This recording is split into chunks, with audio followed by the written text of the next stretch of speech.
สบายดีค่อยซื้ออเมาะเป็นหัวหน้ากลุ่มกิจกรรมปรับปรุงชีวิตการเป็นอยู่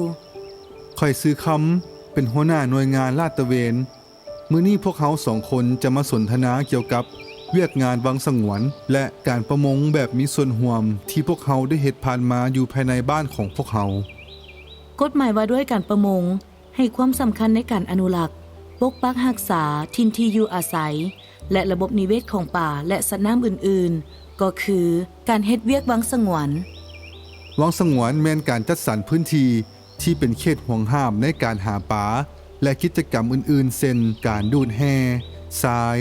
การตัดไม้แคมฝั่งและอื่นๆเพื่อเป็นที่อยู่อาศัยเป็นบ่อนวางไข่บ่อนรักษาชนิดพันธุ์ป่า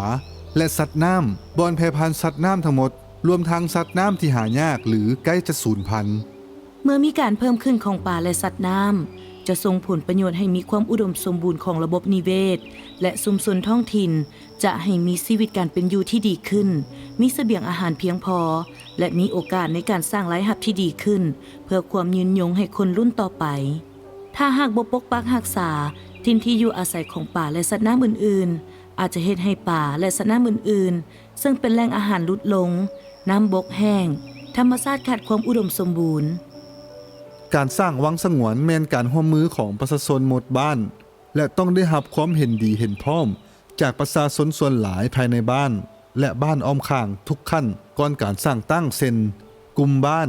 ทหารและตำรวจห้องการกสิกรรมและป่าไม้เมืองห้องการสหพันธ์ยิงเมืองห้องการยุติธรรมเมืองห้องการปกครองเมืองมีส่วนร่วมในการจัดตั้งปฏิบัติและเผยแพร่ระเบียบหนึ่งในองค์ประกอบสำคัญของวังสงวนแม่นทีมงานลาดตระเวนและคณะคุ้มครองวังสงวนที่จะเฮ็ดหน้าที่หลักในการกวดกาความเหี้ยมห้อยของวังสงวนและขอบเขตบ้าน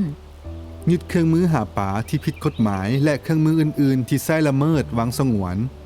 ในกรณีที่พบเห็นบุคคลใดหนึ่งในการใช้เครื่องมือผิดกฎหมายหรือหาปลาในขอบเขตวังสงวนต้องแจ้งหน่วยลาดตระเวนหรืออำนาจการปกครองบ้านเพื่อปฏิบัติตามระเบียบกฎหมายหรือระเบียบวังสงวนส่วนคณะคุ้มครองวังสงวนจะเฮ็ดหน้าที่สร้างแผนการคุ้มครองและพัฒนาการประมงในพื้นที่แหล่งน้ำของตนเผยแพร่เกี่ยวกับแผนการและระเบียบการคุ้มครองการประมงแก้ไขข้อขัดแย้งเกี่ยวกับการละเมิดวังสงวนผู้ที่กระทำผิดต้องถูกปรับไหมตามระเบียบวังสงวนและถูกศึกษาอบรมถึงจากการปรับไหมผู้ละเมิดและผู้บุกรุกวังสงวนบางส่วนแม้นต้องได้สมทบเข้าการคุ้มครองวังสงวนและการลาดตระเวนในกรณีที่แก้ไขบ่ได้ในขั้นบ้านคณะคุ้มครองต้องได้เฮ็ดหนังสือเสนอหากลุ่มบ้านและห้องการกสิกรรมและป่าไม้เมืองเพื่อซอกวิธีแก้ไขปัญหาให้ถูกต้องทุกคนร่วมมือกันในการปกปักรักษาวังสงวนโดยการบ่ละเมิดกฎระเบียบวังสงวนเวลาไปหาป่านอกวังสงวนให้สังเกตป้ายขอบเขตให้ละเอียดในการใช้เครื่องมือหาป่าแบบบ่ดับศูนย์เซนเบ็ดแหมองและอื่นๆหาป่าเพียงแต่พอกินหรือบ่หาป่าหลายเกินไปเฉพาะในช่วงเวลาป่าไข่เพื่อจะเฮ็ดให้ป่าและสัตว์น้ำอื่นๆได้ขยายโตและเพิ่มจำนวนป่าให้หลายขึ้นในกรณีที่พบเห็นบุคคลใดหนึ่งที่นำใช้เครื่องมือผิดกฎหมาย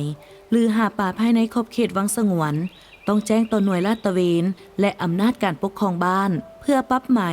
และปฏิบัติตามระเบียบกฎหมายหรือระเบียบวังสงวนวังสงวนแม่นทรัพย์สมบัติของบ้านและบ้านอ้อมข้างซึ่งต้องได้ร่วมมือกันในการคุ้มครองและรักษาและเป็นเจ้าการในการปฏิบัติตามระเบียบและพวกเจ้าฮู้บ่ว่าหนึ่งในวิธีที่จะเฮ็ดให้วังสงวนมีความยืนยงแมนการเอาใจใส่ในการเฮ็ดกิจกรรมที่ได้รับการส่งเสริมจากโครงการยกตัวอย่างการเลี้ยงแบ้ตำแผนกองทุนสัตวแพทย์และอื่นๆเพื่อนำเอาเงินบางส่วนสมทบเข้าในการคุ้มครองและลาดตระเวนวังสงวนของบ้านการใช้เครื่องมือหาปลาที่ผิดกฎหมายหรือเครื่องมือหาปลาแบบดับศูนย์เช่นระเบิดยาเบื่อปืนและหน้ากากหม้อช็อตไฟฟ้าเป็นต้นแม่นสาเหตุที่เฮ็ดให้การสูญพันธุ์ของสัตว์น้ำและการเปลี่ยนแปลงของระบบนิเวศและห้ามนำใช้เพราะจะเป็นอันตรายต่อระบบนิเวศพันธุ์สัตว์น้ำและเป็นอันตรายต่อผู้นำใช้นอกจากนั้นต้องได้เอาใจใส่ในการอนุรักษ์ปกปักรักษา และบ่อนุญาตให้นำไส้สัตว์น้ำประเภทห่วงห้ามบัญชีหนึ่งเช่นปลาคาปลาไหลไฟฟ้าปลาฝาไหลปลาตีนปลาบึกปลาเสือปลาแมวปลากวางปลาเลิมเพราะเป็นชนิดพันธุ์ที่ใกล้จะสูญพันธุ์ องค์การ WWF ได้เริ่มจัดตั้งปฏิบัติเวียกงานการประมงแบบมีส่วนร่วมอยู่สปป.ลาวนับตั้งแต่ปี 2002 ร่วมกับกรมเลี้ยงสัตว์และการประมงของกระทรวงเกษตรกรรมและป่าไม้โครงการคุ้มครองการประมงแบบมีส่วนร่วมของชุมชนที่พวกเราได้จัดตั้งปฏิบัติสำเร็จไปแล้วได้แสดงให้เห็นถึงผลได้รับจากการสร้างตั้งวังสงวนอย่างชัดแจ้งเช่นการปกปักรักษาความหลากหลายด้านชีวนานาพันธุ์สัตว์น้ำและเวียกงานดังกล่าวยังต้องการร่วมมือของทุกๆภาคส่วนอย่างต่อเนื่องในการสุกยู่ส่งเสริมโดยเฉพาะแมนภาครัฐและชุมชนที่เกี่ยวข้องเพื่อให้เวียกงานดังกล่าวมีความยืนยงในระยะยาว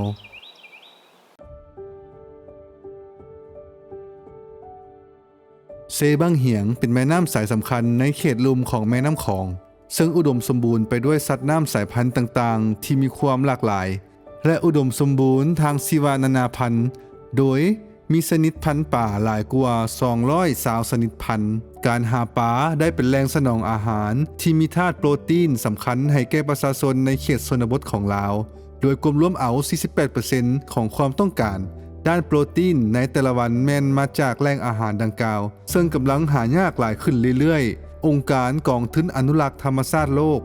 WWF ได้ให้การสนับสนุนในการกำหนดเขตวังสงวนตามแคมแม่น้ำเซบังเหียงเพื่ออนุรักษ์พันธุ์ป่าและเสริมสร้างความเข้มแข็งในการค้ำประกันเสบียงอาหารของชุมชนที่อาศัยอยู่ตามแคมแม่น้ำดังกล่าวเกี่ยวกับวังสงวนในบ้านเฮานี่ในปี2020เนาะได้เข้าร่วมทุกขั้นตอนเริ่มจากเก็บชนิดพันธุ์ปลาแล้วกวดกาขอบเขตวังสงวนบ่อนได้เหมาะสมเฮาลาดตระเวนไปกับป้องกันเพื่อ1บ่ให้ตกมองบ่ให้ใส่เบ็ดต่อไปเนาะในอนาคตเมื่อหน้าเนาะเฮาต้องสร้างผู้สืบทอดให้ลูกหลานเฮานับแต่พี่แหละการปกปักรักษาการลาดตระเวนต้องสร้างเขาเจ้าขึ้นมาสืบทอดเพื่อว่าต่อไปถ้าเฮาก็สิเบิดอายุการเมื่อเฒ่าแก่ไปแล้วบ่มีผู้สืบทอดก็บ่ได้บ่มีไผปกปักรักษาให้เฮาเนาะเพราะว่าในการสร้างวังสงวนนี่ถือว่าบ่ปรากฏมีประเภทเครื่องสอดปูสอดปลาพวกระเบิดอีหยังนี่สามารถเป็นออกจากวังสงวนมาสู่เขตนอกและเฮ็ดให้ประชาชนหากินได้หลายได้ขายเป็นเงินเป็นคำพอได้อยู่ได้กินให้ว่าซั่นซะสามารถเลี้ยงครอบครัวหันถือว่าดีขึ้นสมมุติว่าคือวังสงวนเนาะถ้าว่าคือทั่วประเทศเนาะแนวมันของผิดกฎหมายเป็นต้นว่าสอดปูสอดปลาเครื่องดูดจังซี่เฮ็ดให้นั่นมันสิลดน้อยถอยลงข้าพเจ้าเนาะในนามส่วนตัวนี่สำหรับวังสงวนนี่ข้าพเจ้าว่าเห็นว่าสำเร็จเนี่ยเป็นอย่างดีที่สุดแหละองค์การ WWF ประจำสปป.ลาวได้เริ่มจัดตั้งปฏิบัติเวียกงานคุ้มครองการประมงแบบมีส่วนร่วมอยู่สปป.ลาวมาแต่ปี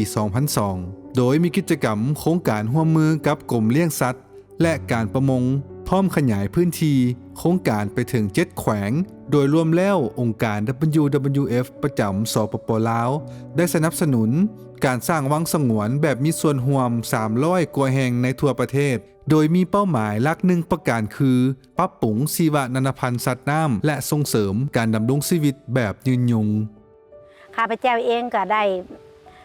ไปตะเวนกวดกาอาทิตย์ละ1ครั้ง2มาก็ได้เผยแพร่ระเบียบนี่แหละน้ำบ้านนี่แหละบ้านนี้3มาก็ได้เข้าร่วมกองประชุมขันเมืองวังสงวนนี่เนาะคิดว่ามันบ่เป็นระเบียบเรียบร้อยนะใครอยากหาปลาทั้งใดก็หาใครอยากเฮ็ดอะไรก็เฮ็ดบ้านนี้ปลาก็สิดับสูญพันธุ์ก็บ่ดีเฮ็ดวังสงวนนี่มีวังสงวนนี่ถือว่าดีหลายบ่เป็นระเบียบเรียบร้อยกันบ่มีวังสงวนนี่ไปละสะมาละทรายแล้วแต่ผู้อยากเฮ็ดสรุปเนาะสรุปย่อๆเป็น3คำที่ผ่านการเฮ็ดเวียกมา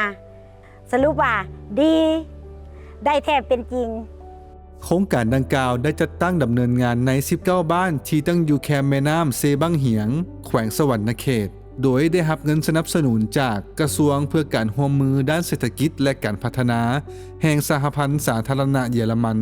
โดยมีเป้าหมายสำคัญเพื่อแนใส่การปกปักรักษา และนำใช้ทรัพยากรป่าในน้ำเซบังเหียงแบบยืนยง เพื่อลดพรความเสี่ยงด้านเศรษฐกิจ สังคมของชุมชนใกล้เคียงต่อการเปลี่ยนแปลงของดินฟ้าอากาศ สร้างผลประโยชน์ให้แก่ประชากรประมาณ